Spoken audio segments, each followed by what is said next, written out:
And the race is on. Kim Possible fast to begin. Rushing up Pegasus. Shades of Red alongside Super Elegant. Down on the inside, Lady Diamond.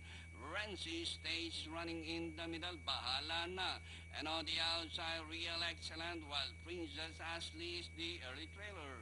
Pegasus now the leader, followed by Kim Possible.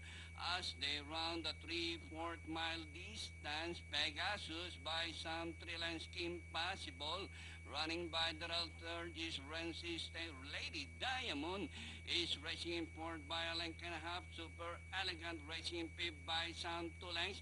Real Excellent down on the inside, and on the outside is Princess Ashley. Shades of Red, second last. Bahala na is running at the tail of the field, passing the half-mile post.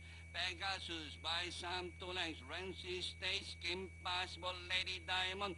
Super Elegant racing from the outside and rounding the far turn. Pegasus, Kim Possible getting closer, and on the outside Super Elegant, Lady Diamond also rushing up. Renzi stay as they race the final corner. 3 runners fighting it out for the lead. Kim Possible, and on the outside Super Elegant. Pegasus, down on the inside is entry number 5, and this one, number 6, Renzi stays.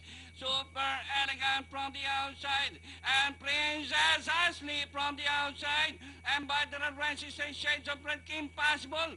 Princess Ashley from last to first. Second close, Super Elegant, Shades of Red, Renzi stays. Kim Possible, Pegasus, Lady Diamond, Bahala na, Real Excellent.